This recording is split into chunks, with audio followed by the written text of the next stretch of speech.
یہ بھی ہو سکتا تھا کہ خام خواہ کی قربانی دلوائی جاتی کہ 5 دفعہ تم نے الٹے لٹکنا ہے تاکہ پتہ چل جائے تمہارا اللہ سے کیا ہے ریلیشن ہے. تو یہ بھی تو قربانی ہوتی کہ نہیں ہوتی, لوگ دلوا رہے ہوتے ہیں.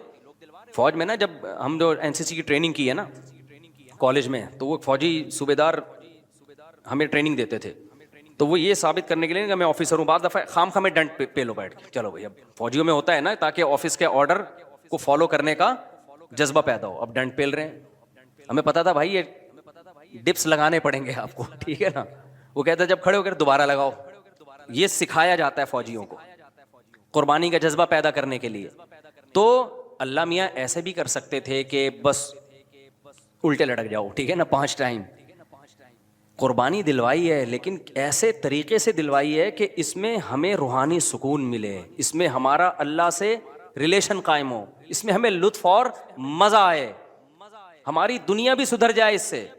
ہمیں حکم دیا سب سے پہلے فجر کی نماز رکھی تاکہ مسلمان صبح دیر سے اٹھنے والی قوم نہ بنے. اللہ میاں یہ بھی کر سکتے تھے کہ پہلی نماز 11 بجے, دوسری نماز شام 3:30 بجے, 4-5 نمازیں ایسے کر دیتے. جہلم والی سرکار نے تو کر دی, فجر رکھی ہے اور ظہر کے بارے میں بولا ہے کہ عصر سے 20 منٹ پہلے آپ ظہر عصر پڑھ لیں اور غروب آفتاب ہوتے ہی مغرب عشاء بھی اکٹھی پڑھ لیں. تو یہ عملی طور پر 2 نمازیں ہوئی ہیں, ٹھیک ہے نا. 5 نمازوں کا مطلب ہوتا ہے اپنی تمام مصروفیات کو دوبارہ سے فارغ کر کے نماز کے لیے آنا. ظہر میں آپ سارے کام چھوڑ کے آتے ہو, پھر واپس چلے جاتے ہو, پھر عصر میں الگ سے آتے ہو, پھر واپس چلے جاتے ہو, پھر مغرب میں الگ سے آتے ہو, پھر واپس چلے جاتے ہو, پھر عشاء میں الگ سے آتے ہو. یہ 5 دفعہ قربانی دلوائی جا رہی ہے. اگر اس طرح سے نمازیں اکٹھی کرنے کا اسلام میں حکم ہوتا تو 3 دفعہ قربانی ہوتی, 5 دفعہ قربانی نہیں ہوتی. دیکھو ہم ظہر سے پہلے 4 سنتیں پڑھتے ہیں اور 4 فرض پڑھتے ہیں, ان سنتیں پڑھنے میں کوئی قربانی ہوتی ہے ہمیں؟ اس لیے کہ تو نماز کے لیے آئے ہوئے ہیں نا. تو اگر ہم 4 فرض کے ساتھ 4 عصر بھی پڑھ لیں تو عصر کی قربانی تھوڑی ہی پھر یہ. تو 5 نمازوں کا مطلب ہی 5 ٹائم پہ آنا ہے. اس میں شاپنگ واپنگ ہی تو رکاوٹ بنتی ہے, اور آپ نے شاپنگ کے لیے کہہ دیا ہے. اہل حدیث الگ اہل حدیث یہ مانتے نہیں ہے, لیکن یہ اس کی عادت ہے جہلم والی سرکار کی کہ کسی بھی مسلک میں کوئی بھی الٹا فتویٰ دے رہا ہوگا نا تو اس الٹے مولوی کو لا کے ہائی لائٹ کر کے مسلک کو بدنام کرنا. تو ایک اہل حدیث کا وہ چلایا کہ ایک اہل حدیث کہتے ہیں کہ میں جب 12:30 بجے شاپنگ کے لیے جاتا ہوں نا اپنی بیوی کو لے کے, تو 12:30 بجے ظہر کے ساتھ کیا پڑھ لیتا ہوں. یہ جہلم والی سرکار کا کلپ میں نے خود اپنے کانوں سے سنا ہے کہ 12:30 یا 12 بجے جیسے ہی ظہر کا وقت داخل ہوا تو ظہر کے ساتھ فوراً کیا پڑھ لیتا ہوں عصر. حالانکہ قرآن میں سورہ نور اللہ کیا کہتے ہیں, رجال لا تلہیہم تجارت ولا بیع عن ذکر اللہ و اقام الصلاۃ. مسجدوں میں ایسے لوگ ہوتے ہیں کہ ان کو تجارت اللہ کی یاد اور نماز سے غافل نہیں کرتی, بزنس ہی اللہ کی یاد. اور اللہ فرماتے ہیں مسجدوں میں ہوتے ہیں. پتہ چلتا ہے کہ کہاں آگے پڑھنی ہوتی ہے, جماعت سے بھی اور اپنے ٹائم پہ بھی. اور اسی شاپنگ کو آپ نے ذریعہ بنا لیا 2 نمازیں اکٹھی کرنے کا, اثر گول کر دیا آپ نے. یہ ہے تفقہ اور بصیرت, سمجھتے ہو. اور اس نماز کا اجر خراب کیا ہے جس کی سب سے زیادہ تاکید قرآن بیان کر رہا ہے. تو خیر, تو کیسا ریلیشن ہے, جلدی سے بات کو سمیٹ کے میں ختم کرتا ہوں. سب سے پہلے اللہ کیا کہتا ہے, مسلمان اپنے مسلم ہونا ثابت کرنے کے لیے کہ میرا اللہ سے ریلیشن ہے, اللہ نے کہا کہ 5 ٹائم نماز پڑھنی پڑے گی. اور یہ 5 ٹائم نماز کیوں رکھی ہے پتہ ہے آپ کو؟ کیونکہ وقت میں بہت بڑی تبدیلی ہوتی ہے. اللہ کہتے ہیں جب بھی اس کائنات میں بڑی تبدیلی ہوگی تو سب سے پہلے میرے سامنے سجدہ کرو گے, اس کے بعد اپنے کاموں میں لگو گے. تبھی تو قرآن کہتا ہے اقیم الصلاۃ لدلوک الشمس الی غسق اللیل, نمازوں کو قائم کرو دلوک شمس, سورج ڈھلکنے کے وقت, الی غسق اللیل, اور راتوں کے اندھیروں میں. تو غسق اللیل میں 2 نمازیں آ گئیں, مغرب اور عشاء. یہ دونوں رات کی نمازیں ہیں, لیکن ان دونوں کے اوقات میں بڑا فرق ہوتا ہے. مغرب میں فل اندھیرا نہیں ہوتا لیکن روشنی بھی نہیں ہوتی, بہت زیادہ وقت میں تغیر ہو جاتا ہے. اور غسق جو ہے لیل جب انتہائی درجے کی ہوتی ہے تو وہ عشاء کا وقت, جب بالکل کیا ہو جاتا ہے اندھیرا. آگے اللہ کہتے ہیں وقرآن الفجر, اور پھر فجر کا وقت بالکل ڈیفرنٹ ٹائم ہوتا ہے. مغرب کا وقت باقی اوقات سے بالکل مختلف ہے. سورج ڈھل گیا, غروب ہو گیا, لیکن ابھی روشنی ہے, اندھیرا شروع نہیں ہوا. پھر گھپ اندھیرا ہو گیا. یہ کیا ہے؟ یہ بڑا تغیر ہو رہا ہے زمین کے اندر. تغیر سمجھتے ہو, تبدیلی, چینجنگ, آسان لفظ استعمال کرنا چاہیے مجھے بھی. بڑی چینجنگ آ رہی ہے ٹائمنگ میں, اور اس سے انسان کے جذبات میں اور احساسات میں بڑا فرق پڑتا ہے. ظہر کا تو فجر کا وقت بالکل ڈیفرنٹ ہے, ابھی دن طلوع ہونے والا ہے, پھر سورج ہوتے ہوتے جب ڈھلکتا ہے نا بالکل بلندی پہ پہنچ کے، تیز تپتی ہوئی دھوپ ہوتی ہے جس کو اللہ دلوک شمس کہہ رہے ہیں، دلوک کہتے ہیں ڈھلکنا، تو سورج کا جو ڈھلکنا ہے نا بلندی پہ جا کے لڑکنا نیچے، اس کو کیا کہتے ہیں؟ اس میں اللہ نے دو نمازوں کا ذکر کر دیا، ظہر اور عصر، اس لیے کہ دلوک جو معتد بھی ہوتا ہے، گاڑی اردو پھر استعمال کر رہا ہوں، معتد بھی قابل ذکر دلوک، وہ ایک عصر میں ہوتا ہے ایک ظہر میں ہوتا ہے۔ میں نے وہ کلپ ریکارڈ کروایا تھا نا عاقب سعید کو کہ 5 نمازیں اپنے ٹائم پر ہیں، اور یہ قرآن کی عیسائی سے ثابت ہے کہ نمازوں کے 5 ٹائم ہیں، 3 ٹائم کی نمازیں قرآن میں نہیں ہیں۔ تو اس پہ میں نے کہا تھا کہ دلوک شمس ہے نا سورج کا ڈھلکنا، تو معتد بھی ڈھلکنا، قابل ذکر ڈھلکنا ایک ظہر کے وقت ہوتا ہے ایک عصر کے وقت، کیونکہ عصر کے وقت 45 پہ آ جاتا ہے اور ظہر کے وقت بلندی پہ جا کے ڈھلکتا ہے۔ تو اس کے نیچے کے لوگوں کے کمنٹس آئے ہوئے تھے کہ اگر قرآن کا یہ مطلب ہے ڈھلکنے کے وقت تو پھر تو ہر وقت سورج ڈھلک رہا ہے۔ سمجھ میں آیا پاگل کسے کہتے ہیں؟ یہ ہے مجتہدین، یعنی ان کا دعویٰ یہ تھا کہ 3 وقت ہیں نماز کے قرآن میں، ظہر ہے اور عشاء ہے اور فجر ہے، تو 3 وقت سے یہ ثابت کرنا چاہتے ہیں کہ ظہر عصر ملا کے پڑھ لو اور مغرب عشاء ملا کے پڑھ لو، اصل میں 3 ٹائم ہے، یہ غلط ہے۔ دلوک شمس کا لفظ ہے قرآن میں، اور دلوک سے مطلق دلوک مراد ہے، اور مطلق سے فرد کامل مراد ہوتا ہے، جو معتد بھی۔ دیکھو فرد کامل کو میں مثال سے سمجھاتا ہوں، پہلے میں یہ جنہوں نے اعتراض کیا نا اٹھ پٹانگ قسم کا، ان کے اعتراض کا جواب دوں۔ یہ کہتے ہیں ہر وقت، واقعی ہر وقت تو دلوک ہو رہا ہے، لیکن اس کا تو کوئی بھی قائل نہیں ہے، ایسے تو 1 کروڑ نمازیں ہو جائیں گی۔ ابے سورج بلندی پہ جا کے جب تک پورا غروب نہیں ہوتا تو ہر سیکنڈ ڈھلک ہی رہا ہے نا، تو کیا ہر سیکنڈ میں نماز پڑھیں گے؟ تو ظاہر ہے قرآن وہ بات کرے گا جو انسانوں کے فہم کے مطابق ہوں گی، تو اس سے صاف پتہ چلتا ہے وہ ڈھلکنا مراد ہے جو قابل ذکر ڈھلکنا ہو۔ تو قابل ذکر ڈھلکنا جس کو اصطلاح میں کہتے ہیں معتد بھی ڈھلکان، وہ جب ہے جب بلندی پہ جا کے پہلی دفعہ ڈھلکنا شروع ہو اور پھر 45 کے زاویے پہ آ جائے۔ اس سے زیادہ ڈھلکان والی نماز حدیث سے ثابت بھی نہیں ہے۔ نہیں آئی میرا خیال ہے بات؟ تو مطلق سے فرد کامل مراد ہوتا ہے، اس کو میں مثال سے سمجھاتا ہوں۔ دیکھو میں آپ سے کہتا ہوں چائے لے کر آؤ، آپ برف ڈال کے ٹھنڈی چائے لے آئے، میں کہوں گا یہ کیا لے آیا؟ آپ کہیں آپ نے بولا تھا گرم چائے لاؤ۔ میں بولوں گا جب میں نے چائے کا لفظ مطلق بولا ہے، اس کے ساتھ کوئی گرم یا ٹھنڈے کی قید نہیں لگائی، تو اس سے فرد کامل ہی مراد ہوتا ہے۔ کامل فرد چائے کا کیا ہے؟ کامل درجے کی چائے کیا ہے؟ جو گرم ہوتی ہے، درمیانی درجے کا میٹھا ہوتا ہے اور مناسب سی پتی ہوتی ہے۔ میں نے آپ سے کہا چائے لے کر آؤ، آپ 6 چمچ زہر بنا کے نا پتیوں کے ڈال کے لے آئے، اور سب میں نے کہا یہ کیا لے کر آیا ہے؟ آپ کہہ رہے ہیں، آپ بول رہے ہیں چائے۔ میں کہا بھائی تو زہر بنا دی، تو آپ بولو آپ نے یہ تھوڑی کہا تھا نارمل چائے، آپ نے تو چائے بولا تھا، تو چائے میں تو کوئی بھی چائے۔ سمجھ میں آ رہی ہے بات کہ نہیں آ رہی؟ یہ چیزیں اصول فقہ میں پڑھی جاتی ہیں جو آج کل کے اسکالرز نے نہیں پڑھی، تبھی قرآن و حدیث کا مطلب بھی ان کو سمجھ میں نہیں آتا۔ تو المطلق اذا اطلق یراد به الفرد الکامل، یہ اصول فقہ کا مسئلہ ہے اور لغت کا بھی مسئلہ ہے، یہ قاعدہ ہے، ضابطہ ہے کہ جب بھی کوئی لفظ علی الاطلاق بغیر کسی قید کے بولا جائے گا تو فرد کامل مراد ہوتا ہے، اکمل نہیں۔ اکمل کا مطلب بہت اوپر کی زعفران والی چائے، نہ نہ نہ، فرد کامل جو ناقص نہ ہو۔ زعفران والی چائے لے آؤ گے پھر بھی برا لگے گا، آپ بولو گے بھائی مفتی صاحب آپ نے چائے بولا تھا اور کہا تھا کہ فرد کامل مراد ہوتا ہے، تو میں اس میں زعفران ڈال کے لے آیا، اب میں پتہ نہیں زعفران پیوں نہیں پیوں یار، تو کیا کر کے لے آیا؟ میں تو کامل نہیں، میں تو اکمل۔ تو میں بولوں گا قاعدہ یہ ہے کہ مطلق جب بولا جاتا ہے تو نارمل جو کامل ناقص نہ ہو، اکمل مراد نہیں ہوتا اس سے، سمجھتے ہو؟ تو یہ قاعدے قرآن و سنت پہ بھی جاری ہوتے ہیں، کیونکہ اللہ میاں نے بھی تو کلام کیا ہے نا، نبی نے بھی تو کلام کیا ہے، تو نبی کے کلام میں بھی وہی لغت کے قاعدے چلیں گے جو عام قاعدے ہیں۔ سمجھتے ہو کہ نہیں سمجھتے؟ تو اب دیکھو قرآن کہہ رہے اقیم الصلاۃ لدلوک الشمس، سورج کے ڈھلکنے کے وقت، تو ڈھلکنے سے فرد کامل جو کامل درجے کا ڈھلکنا ہے، تو کامل درجے کا ڈھلکنا ایک جب بالکل بلندی پہ جا کے ڈھلکنا شروع ہوتا ہے، اس کو کہتے ہیں ڈھلکنا، پہلی دفعہ جب ڈھلکنا، اور دوسرا جب 45 کے زاویے پر جو عصر کے قریب کا ٹائم ہے جس میں سورج میں تغیر پیدا ہونا شروع ہو جاتا ہے، تو یہ ڈھلکنا ہے۔ تو اب جب بھی زمین میں کوئی نیا ٹائم داخل ہوتا ہے نا، تو اللہ کہتے ہیں کیا کرنا ہے؟ سب سے پہلے اللہ کا شکر۔ تبھی علماء نے اصول فقہ کی کتابوں میں لکھا ہے کہ نمازوں کے جو اوقات ہیں نا، یہی نماز کا سبب ہے۔ سمجھتے ہو؟ اللہ میاں نے نمازوں کے اوقات کو نماز کا سبب بنا دیا۔ اب اس بات کو بھی سمجھو، اصل میں نماز کا سبب ہے اللہ کے احسانات۔ نماز جو ہم پڑھتے ہیں اس کا اصل سبب کیا ہے؟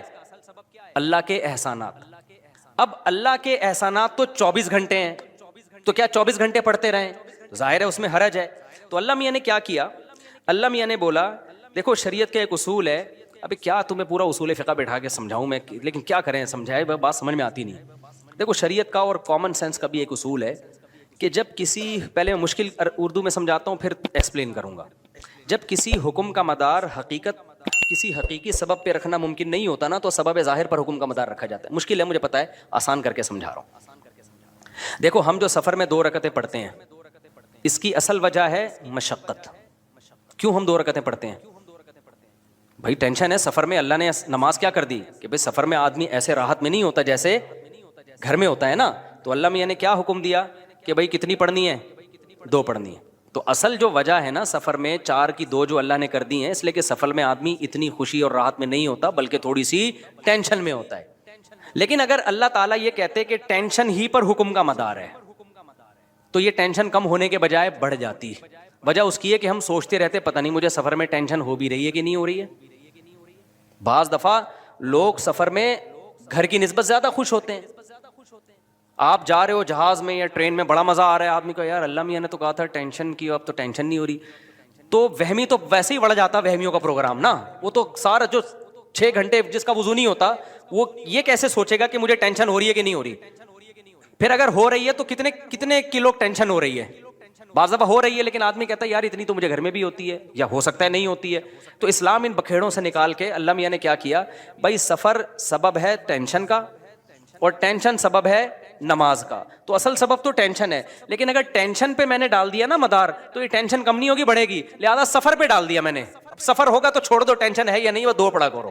صحیح تھی، تختے کی نہیں تھی. یہ کمر جھکا سکتے تھے، سجدہ کر سکتے تھے، نماز پڑھ سکتے تھے. اس سے اندازہ ہوتا ہے کہ اللہ کی نظر میں دنیا میں جب ہمیں سجدے کے لیے بلایا جاتا ہے تو ہم اس کو ہلکا لیتے ہیں، لیکن اللہ کی نظر میں اس کی بہت بڑی قیمت ہے، بہت، کہ نماز کو ہلکا نہیں سمجھنا چاہیے. آج ہمیں بے نمازیوں کے بارے میں افسوس نہیں ہوتا، وہ تو پڑھتے ہی نہیں ہیں. نمازیوں کے بارے میں افسوس ہوتا ہے کہ جو نمازی بھی ہے نا، تو وہ بھی اپنی نماز کی ایسے حفاظت نہیں کرتے جیسے اللہ نے حکم دیا ہے. انہوں نے بھی ایک سائیڈ میں ایک چیز رکھا ہوا ہے کہ جب سارے کاموں سے فارغ ہو گئے تو چلو کیا پڑھ لیتے ہیں، نماز پڑھ لیتے ہیں. یہ جو قرآن میں اللہ نے فرمایا یوم وہم کیا ہے، یوم یکشف عن ساق ویدعون الی السجود فلا یستطیعون خاشعۃ ابصارهم ترہقهم، نہیں یہ آیت میں یوم یکشف عن ساق ویدعون الی السجود فلا یستطیعون، آگے کیا ہے، خاشعۃ ابصارهم ترہقهم ذلہ وقد كانوا يدعون الى السجود وهم سالمون. فرمایا دنیا میں انہیں سجدے کے لیے بلایا جاتا تھا. تو یہ کب بلایا جاتا ہے؟ اذان. بھائی یہ بہت بڑا المیہ ہے یار. دیکھو گاڑیاں غلط نہیں پارک کیا کرو. میں دیکھتا ہوں یہاں مدرسے کے گیٹ کے آگے کئی بار لوگوں نے گاڑیاں کھڑی کی ہیں. اتنی تو انسان میں سینس ہوتی ہے کہ جب گیٹ کھلے گا مدرسے کا تو اندر سے جو گاڑی باہر کیسے نکالے گا. یعنی یہ تو نبی صلی اللہ علیہ وسلم نے فرمایا کہ ایمان کا آخری درجہ یہ ہے، یہ حدیث خوب غور سے سنیں، ایمان کا آخری درجہ یہ ہے کہ راستے سے تکلیف دہ چیز کو ہٹایا جائے. کوئی بھی چیز جو لوگوں کو تکلیف پہنچا رہی ہے اس کو کیا کرو، ہٹا دو. گٹر کا ڈھکن کھلا ہوا ہے، کوئی گر سکتا ہے، آپ اس کے انتظام کریں. کانٹا پڑا ہوا ہے اس کو ہٹائیں. پتھر رکھا ہوا ہے اس کو ہٹائیں. کوئی بھی چیز جو لوگوں کو اذیت دے سکتی ہے. ہاں ابھی بتا رہا ہوں، ابھی بتا جائیں گے نا، بات کمپلیٹ ہونے دینا، ورنہ پھر دوبارہ کریں گے یہ حرکت. تو اس لیے کمپلیٹ کر لو پھر جائیں. تو راستے میں تکلیف دہ چیز جو نہیں ہٹاتا نا اس کو نبی نے ایمان سے خارج کیا ہے. تو سوچو وہ کتنا بڑا گویا کہ کافر ہوگا جو تکلیف دہ چیز راستے میں ڈالتا ہے. تو گاڑی غلط پارک کرنا، بائک غلط پارک کرنا، یہ تکلیف دہ چیز ڈالنا ہے کہ نہیں ہے. کانٹے سے اتنی تکلیف نہیں ہوتی، لوگ اکثر سنبھل کے ہی چل رہے ہوتے ہیں. لیکن گاڑیاں اس طرح، روزانہ میرے ساتھ ایسا ہو رہا ہے روزانہ کہ یہاں آپ گلی میں گاڑی موڑنے کی کوشش کرو نہیں موڑ سکتے. کسی نے کارنر پہ گاڑی ایسے کھڑی کی ہوگی کہ گاڑی دوسری گاڑی جو آئے گی ٹرن ہی نہیں ہو سکتی. اور یہ دیندار لوگ زیادہ معذرت کے ساتھ کر رہے ہوتے ہیں. وہ ہمارے ہاں جو جتنا بے ڈھنگا ہوگا نا اس کو سمجھا جاتا ہے اتنا نیک ہے. جتنا بے ڈھنگا ہوگا نا، میں جب گیا نا حضرت مفتی رشید احمد صاحب رحمہ اللہ کے پاس، ان کے شاگردوں کے پاس، تو میرے پاس 125 تھی. میں نے دیوار کے ساتھ لگا دی بائک، تو وہ کہیں جھانک رہے تھے. انہوں نے کہا بالکل چپکاؤ. میں نے کہا یہ عجیب بات کر رہے ہیں بھائی، راستہ تو ہے نا بھائی، راستہ اتنا تو ہم نے بائک پارک کی ہے کہ راستہ تو ہے. انہوں نے کہا نہیں راستہ نہیں، کھلا راستہ ہونا چاہیے لوگوں کے پاس گزرنے کا. تو جب آپ مکمل دیوار کے ساتھ بائک کو چپکا کے کھڑا کر سکتے ہو تو آپ نے اس کی دم باہر کو کیوں نکالی ہوئی ہے. تو میں نے کہا یار عجیب ٹائپ کے لوگ ہیں یہ, تو بہت سختی کیا کرتے تھے. تو راستے سے تکلیف دہ چیز جو نہ ہٹائے وہ ایمان سے خارج ہے, تو جو راستے میں تکلیف دہ چیز ڈالے وہ کتنا بڑا بے ایمان ہوگا معذرت کے ساتھ. تو ابھی تو آپ لوگوں سے غلطی سے اس لیے میں کہہ رہا ہوں کہ اب جس نے غلط گاڑی پارک کی وہ اٹھے گا ہی نہیں نا. ہمیں اپنے بے ایمان کا فتویٰ لگا دیا. تو ہم اچھا گمان رکھتے ہیں آپ نے جان کر نہیں کیا ہوگا, غلطی سے کیا ہوگا, بلکہ آپ نے گاڑی صحیح پارک کی ہوگی یا بائک صحیح پارک کی ہوگی, کسی نے ہٹا دی ہوگی. تو جن نے غلط پارک کی ہے جا کے ذرا گلی کھولے, جا کے اڑ جائیں. ہم لوگ دیکھ بھی نہیں رہے, آنکھیں بند کر لو بھائی, ہم نہیں دیکھ رہے. شاباش شاباش. اور آئندہ اس سے توبہ کریں. تو پیچھے سے تو دیکھ سکتے ہیں نا, تو بائکیں جو ہے نا بالکل چپکا کے کھڑی کیا کریں دیوار سے, اور گاڑی بھی. اور گاڑی تو سامنے روڈ پہ کھڑی کرتے ہیں, ابھی کیمرے لگے ہوئے ہیں الحمدللہ چاروں طرف, ہم نے ٹھیک ٹھاک سیکیورٹی کا انتظام کیا ہوا ہے جو اسباب کی دنیا میں. تو چور بھی انشاءاللہ بھاگے گا نہیں, کہیں بھی پکڑا جائے گا. اور یہاں بھی کیمرے لگے ہوئے, وہ دیکھو وہ بھی لگا ہوا ہے, یہ بھی لگا ہوا ہے, دیکھ رہے ہیں. تو کسی کی جیب میں ہاتھ ڈالنے سے پہلے, کیونکہ جیب کترے بھی ہیں یہاں پہ, ان کو پتہ ہی نہیں ہوتا کہ کیمرہ لگا ہوا ہے. تو ہر طرح کیمرے لگے ہوئے ہیں جو ایک ظاہری اسباب ہو سکتے ہیں. اور سیکیورٹی گارڈ بھی بیٹھے ہوئے ہیں. کچھ سیکیورٹی گارڈ تو آپ کو وردی میں جو نظر آ رہے ہیں نا, اسلحہ کھلا لے کے گھوم رہے ہیں, کچھ یہیں بھی بیٹھے ہوئے ہوتے ہیں, سمجھ رہے ہو. تو آپ میں سے کسی کو نہیں پتا ہے کہ ادھر کس کی پینٹ میں کیا رکھا ہوا ہے اور کس کی شلوار میں کیا رکھا ہوا ہے. تو خیر بات کیا چل رہی تھی, بات چل رہی تھی نماز. ہو سکتا ہے میرے بھی آواز بھی اسلحہ لگایا وہ میں نے, تو ہم بھی اتنے نیک نہیں ہیں جتنا آپ سمجھتے ہو ہم کو, سمجھ رہے ہو نا. نیک سے مراد جو بالکل ہی بیوقوف لوگ سمجھتے ہیں نا. تو باقی یہ کہ اسباب کی دنیا میں انسان احتیاط کرتا ہے. باقی وہ بہاری لوگ کہتے ہیں کہ جب انسان کی موت آتی ہے تو اونٹ پہ بیٹھے ہوئے آدمی کو بھی کتا کاٹ لیتا ہے. تو وہ اللہ نے جب تک زندگی دینی ہے دے گا, جب اٹھانا ہوگا تو ویسے ہی اٹھا لے گا اللہ تعالیٰ. پھر تو سب کچھ ہو سکتا ہے نا. تو ایک ظاہری لحاظ سے جو کچھ ہو سکتا ہے وہ کرتا ہے انسان, باقی اللہ چاہے گا تو وہ سب کچھ ہو سکتا ہے. ایک چھوٹا سا مچھر انسان کو مار سکتا ہے, تو ایک چھوٹی سی گولی مار سکتی ہے انسان کو, کچھ بھی ہو سکتا ہے. خیر, تو بات یہ چل رہی تھی کہ اللہ نے فرمایا جب ان کو دنیا میں سجدے کے لیے بلایا جاتا تھا تو یہ نہیں آتے تھے. تو جو اللہ جب بلاتے ہیں اس بلانے کو کیا کہا جاتا ہے؟ اذان. اذان بڑی زبردست چیز ہے. مجھے تو حقیقت بتاؤں, جو میرے جیسا نالائق جو نماز کی ٹوٹی پھوٹی اہمیت اللہ نے ہمارے دل میں پیدا کی نا, وہ اذان کی وجہ سے. کہ اللہ کو نماز سے اتنی محبت ہے, اتنی محبت ہے, اتنی محبت ہے کہ ہر دفعہ پوری تقریر مؤذن سے کہلوائی جاتی ہے. دیکھو جب بھی کسی چیز کی طرف آپ لوگوں کو بلاتے ہیں, اگر وہ کام بار بار ہو رہا ہے نا, ایک دفعہ ہوگا تو آپ اناؤنسمنٹ کرتے ہیں, بار بار ہو رہا ہے تو ایک دفعہ کی اناؤنسمنٹ کافی ہوتی ہے. ایک دفعہ کی, جیسے آپ کی جب جاب لگتی ہے تو آپ کا باس آپ کو ایک دفعہ بتا دیتا ہے کہ بھئی 8 بجے سے ٹائم شروع ہوگا اور شام 4 یا 5 یا 8 بجے تک آپ کی ایک دفعہ اناؤنسمنٹ کیا ہے, بولو نا, کافی ہے, بس بتا دیا بھائی, سگنیچر لے لیے کہ بھئی یہ ٹائمنگ ہے. یہ 9 بجے عام طور پہ دفتر میں 9 بجے کا ٹائم ہوتا ہے, اور گورنمنٹ کے جو دفتر ہیں 3:30 پونے 4 بجے کا ٹائم ہوتا ہے اس میں شام کو. چھٹی کا ٹائم 4 بجے, پونے 4 بجے حاضری ہوگی, اور 4 بجے بعض دفعہ تو آنے کا ٹائم 4 بجے ہوتا ہے, جانے کا صبح 9 بجے ہوتا ہے واپس. یعنی الٹا بھی چل رہا ہوتا ہے, جو پریکٹیکلی ہو رہا ہے نا, کہ اس ٹائم پر آئے کہ جب جانے کا ٹائم گزر چکا تھا. ٹھیک ہے نا, 4 بجے جانے کا ٹائم تھا, 5 بجے پہنچ رہے ہیں. تو گورنمنٹ میں اللہ کا شکر ہے بہت ساری ہمارے ہاں سہولتیں ہیں الحمدللہ. تو ابھی بات سے بات نکلتی ہے, چھوڑو اس کو یار. بات تو سجدے کی چل رہی تھی نا. تو اللہ تعالیٰ نے, ہاں میں یہ عرض کر رہا تھا کہ آپ کو ایک دفعہ بتا دیا جاتا ہے بھائی یہ ٹائم ہے, اس پہ آ جانا. اب یہ تو نہیں ہوتا کہ جب 8 بجیں گے یا 9 بجے کا ٹائم آفس میں دیا ہے تو باس آپ کو فون کر کے بتا رہا ہوں آ جاؤ ٹائم ہو گیا ہے. کبھی ہوتا ہے ایسے؟ نہیں ہوتا نا. کیوں نہیں ہوتا؟ ان کو پتہ ہے خود آئے گا. اس لیے کہ کیا ملتا ہے سال کے آخر میں؟ روکھڑا ملتا ہے. روکھڑا ملے گا تو سارے کام ہوں گے, عزت بھی ملے گی, ترقی ہوگی آپ کی. دیکھا جاتا ہے نا, پرائیویٹ اداروں میں تو دیکھا جاتا ہے, گورنمنٹ میں دیکھا جانا چاہیے کہ یہ اس کی حاضریاں کتنی ہیں اور کتنا کس نے کام کیا ہے. لہذا ان کو موٹیویٹ کرنے کے لیے آپ کو بار بار اناؤنسمنٹ کی ضرورت نہیں ہے. بار بار اناؤنسمنٹ کی ضرورت, ایک دفعہ اعلان. دوبارہ کریں گے تو آپ ان کو بیوقوف بولو گے, یار بس سر آپ نے بتا دیا نا 9 بجے کا ٹائم ہے, بس کیا ہے بار بار بھونپو لے کے گھر پہنچ جاتے ہو ہیں, لاؤڈ اسپیکر لے کے میرے دروازے پہ کھڑے ہوتے 9 بج گئے ہیں. یہ جو شہری جگانے والے آتے ہیں نا, مجھے ان سے اسی وجہ سے الرجی ہے. او بھائی ہمیں پتہ ہے یار سب کو, جس نے روزہ رکھنا ہے وہ اٹھ جائے گا, اب وہ پھر وہ جو گھومنا شروع کرتے ہیں محلے پڑوس میں، ایک گھر کا نمبر رات 2 بجے آ رہا ہے، دوسرے کا نمبر رات 4 بجے آ رہا ہے، سحری کا ٹائم 4 بجے شروع ہو رہا ہے تو 2 بجے ان کو کیوں اٹھا رہے ہو؟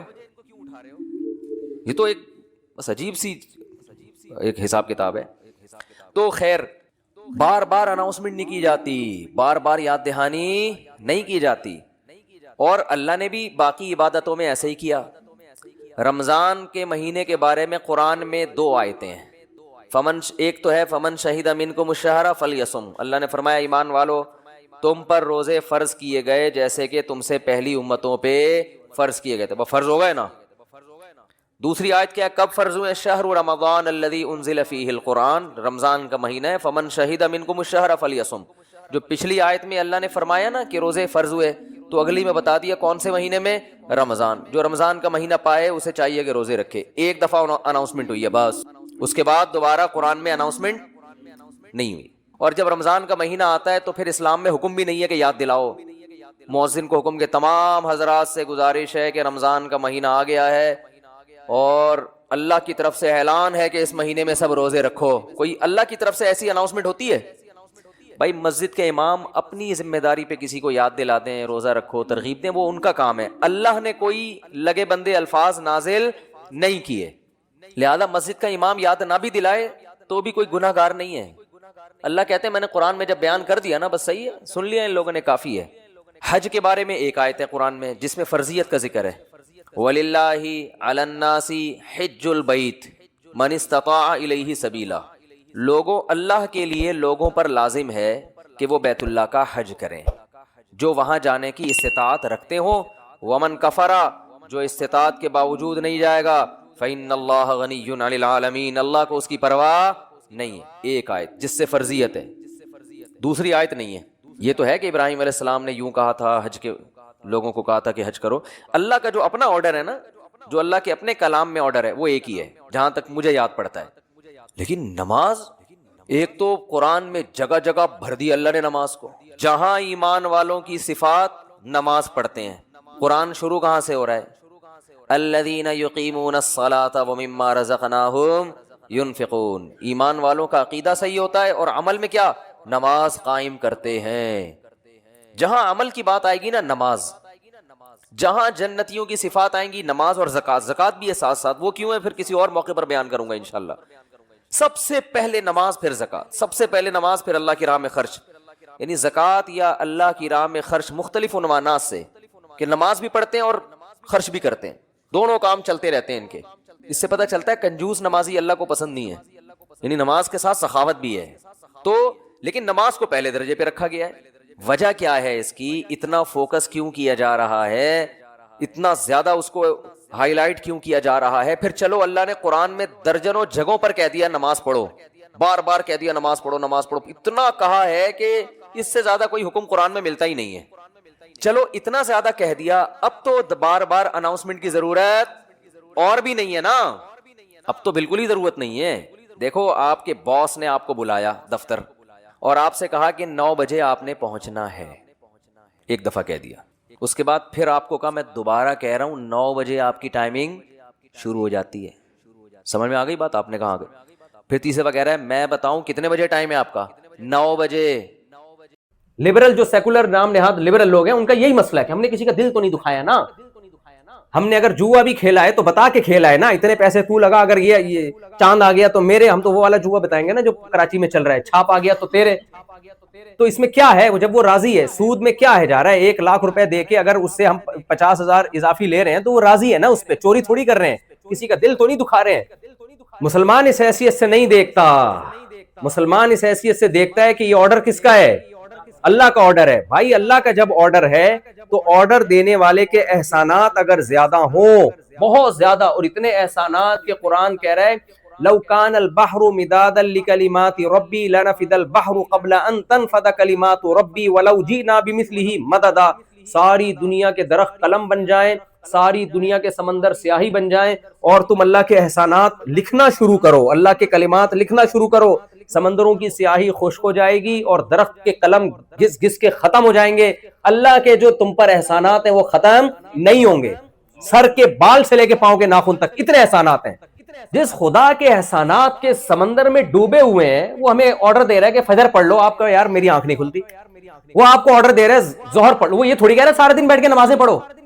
وہ یہ تھوڑی کہہ رہا ہے صبح اٹھنا ہی ہے نا. وہ کہہ رہا ہے جلدی اٹھ جاؤ, انسان کے بچے بن جاؤ, صبح ٹائم پہ جلدی اٹھ جاؤ. میں تھائی لینڈ میں تھا, میں نے 6 بجے دیکھا ساری مارکیٹیں کھلی ہوئی ہیں. میں نے کہا ان کے لیے مارکیٹوں کے لیے پوری قوم کا اٹھنا بہت آسان ہے, اور ہمارے لیے خدا کا حکم سمجھ کے فجر کے لیے اٹھنا مشکل کام ہے. وجہ کیا ہے؟ کنفیوز ہے, پتہ نہیں خدا کا آرڈر ہے بھی یا نہیں ہے تو ہلکا لے لیا. ہلکا کیوں لیا؟ اس ہلکا لینے میں ایک تو نظریات کی خرابی, دوسرا ہلکا کہ 27ویں رات میں آپ رو رو کے دعائیں کریں تو اگلے پچھلے سارے کیا ہو جاتے ہیں, پچھلے تو ہوتے ہیں, اگلے بھی وہ کرواتے ہیں ہم. تبھی 27ویں رات میں جب ختم قرآن کے موقع پہ لوگ دعائیں مانگ رہے ہوتے ہیں نا, ایسے نوجوانوں کو میں جانتا ہوں, ان کا عید والے دن فلم دیکھنے کا پورا پروگرام ہوتا ہے. ان کا پورا پلان ہوتا ہے کہ ہم فلم دیکھیں گے جا کے, اور نئی فلم آ رہی ہے عیدوں پہ, اکثر نئی فلمیں چلتی ہیں نا, تو اب تو پتہ نہیں پاکستان میں چل رہی ہیں کہ نہیں چل رہی, تو ہم جو ہے یہ کریں گے وہ کریں گے, اور پھر رو رو کے دعائیں ہوتی ہیں, اور گرل فرینڈ کا فون بج رہا ہوتا ہے, اس کو کہتے ہیں ابھی تھوڑا دعا سے فارغ ہو جاؤں پھر بات کروں گا میں آپ سے. تو وجہ کیا ہے بھائی؟ آپ اللہ کے آرڈر کو کیا لے رہے ہو؟ ہلکا لے رہے ہو. رمضان میں جو ہر ایک کے گناہ معاف ہوتے ہیں نا, تو حدیث میں یہ بھی تو آتا ہے کہ بہت سے روزے دار ایسے ہیں جن کو روزے میں بھوک کے علاوہ کچھ بھی نہیں حاصل ہوتا, حالانکہ روزہ تو وہ بھی رکھ رہے ہیں. بہت سے راتوں کی عبادت کرنے والے ایسے ہیں جن کو بے خوابی کے علاوہ کچھ بھی حاصل نہیں ہوتا. یہ بھی تو ہے نا حدیث میں. تو جس کے احسانات زیادہ ہوں اس کے آرڈر کی ویلیو خود بخود بولو بڑھ جاتی ہے.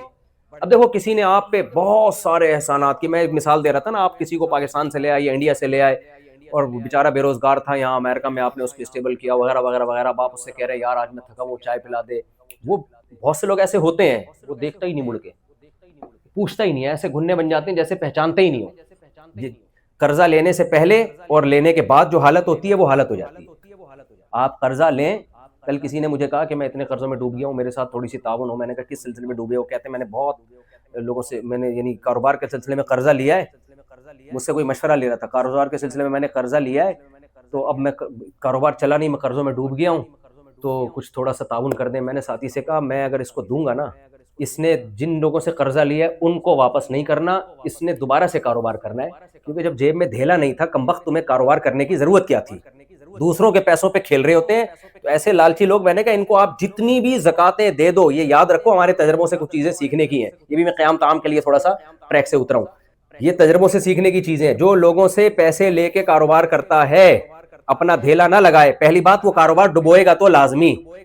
اگر وہ آپ کو پروفٹ کما کے دے رہا ہے تو سمجھو زیادہ بڑا فراڈی ہے وہ. بھائی کوئی صاحب بیٹھ یہ کام کرتے ہو تم, وہ ٹھیک ہوں گے, ان کے علاوہ کی بات کر رہا ہوں. ہاں, تو وہ جو پیسے لے گا نا آپ سے, وہ لے کے ڈبوئے گا پہلی بات. اور اگر پروفٹ دے رہا ہے تو زیادہ خطرناک ہے, وہ اعتماد بحال کر رہے ہیں تاکہ اور زیادہ دیں, پھر آخر میں لے کے بھاگے گا وہ. اور دوسرا, بھاگنے کے بعد جب اس پہ قرضے چڑھیں گے تو پھر وہ لوگوں سے زکاتیں لے کے یہ نہیں کرے گا کہ جن کا قرضہ ان کو واپس کرے. وہ جہاں کہہ رہے 10 آدمیوں کا قرضہ چڑھا ہوا ہے تو ایک ان کا بھی چڑھ جائے تو کیا آ جا رہا ہے, تو اس میں کون سا ایسا ٹینشن والی بات ہے. تو جس کے احسانات کے بوجھ تلے آپ ڈوبے ہوئے ہو, اس کا چھوٹا سا حکم کی نافرمانی بھی یہ چھوٹی نافرمانی کہلاتی ہے یا بڑی نافرمانی کہلاتی ہے؟ تبھی تو اسلام میں سب سے زیادہ جن کے احکامات کی تاکید کا حکم ہے, جن کے ساتھ حسن سلوک کا حکم ہے, وہ کون ہے؟ بولے نا زبان سے, وہ ماں باپ ہے. اچھا, جس نے آپ پر احسان کیے یا آپ نے جس پر احسان کیا, اب آپ اس کا کوئی کام نہ کر رہے ہو تو کوئی قانون حرکت میں آتا ہے بھائی؟ ایک آدمی کو آپ نے چلنا سکھایا, ایک آدمی کو آپ نے بے روزگار تھا, بہت کچھ نواز دیا آپ نے, اب آپ اس سے چھوٹا سا کام کہتے ہو, وہ پہچاننے سے بھی انکار کر دیتا ہے, تو کوئی کیس ہو سکتا ہے اس کے خلاف؟ کوئی بھی نہیں ہو سکتا, کیونکہ یہ انلیگل نہیں ہے نا, یہ انلیگل نہیں ہے. لیکن یہ حلال ہے, حرام ہے, حرام ہے, اللہ نہیں چھوڑے گا قیامت کے دن. سمجھ میں آ رہی ہے بات کہ نہیں آ رہی؟ تبھی اسی سے یہ سمجھیں کہ جو والدین کو اولڈ ہاؤس میں جمع کرا لیتے ہیں, انلیگل نہیں ہے, یہ لیگل ہے. یہ امریکہ میں کیا ہے؟ یہ لیگل ہے, اور اس پہ کوئی کیس نہیں بنتا. گورا اگر اپنے ماں باپ کو اولڈ ہاؤس میں جمع کرا دیتا ہے تو کہتے ہیں لیگل ہے, اور کہتے ہیں وہاں زیادہ اچھے ہوتے ہیں, کیرم بورڈ بھی کھیلتے ہیں, سنوکر بھی کھیل رہے ہوتے ہیں, اور بہت کچھ ہوتا ہے وہاں پہ, اور وغیرہ وغیرہ. گھر میں وہ سب تو اولڈ ہاؤس کو ہمارے یہاں بھی پروموٹ کرنا شروع کر دیا. یہاں لوگ آتے ہیں, ولاگ بناتے ہیں, دیکھو اولڈ ہاؤس ایسی بری چیز نہیں ہے, بہت زبردست چیز ہے. میں کہتا ہوں تمہارا بھی انجام پھر اولڈ ہاؤس ہی ہوگا. یہ ولاگ بڑھاپے میں اپنے بچے کو دکھانا کہ بیٹا مجھے بھی وہاں جا کے جمع کراؤ. تو کوئی کیس نہیں بنتا, پاکستان میں بھی نہیں بنتا. لیکن مجھے ایک بات بتاؤ, اللہ چھوڑ دے گا؟ اللہ کہے گا تیری ماں نے تجھے پیدا کرتے ہی اولڈ ہاؤس میں کیوں جمع نہیں کرا دیا, یہ چائلڈ ہاؤس میں کیوں جمع نہیں کرا دیا, تیری ماں نے کیوں تجھے سنبھال کے رکھا تھا, تیرے باپ نے کیوں تجھے گود میں اٹھائے اٹھائے گھومتا تھا, تیری پریشانی پہ وہ پریشان ہوتا تھا, تیری غم پہ وہ رویا کرتا تھا, تیری خوشی پہ وہ خوش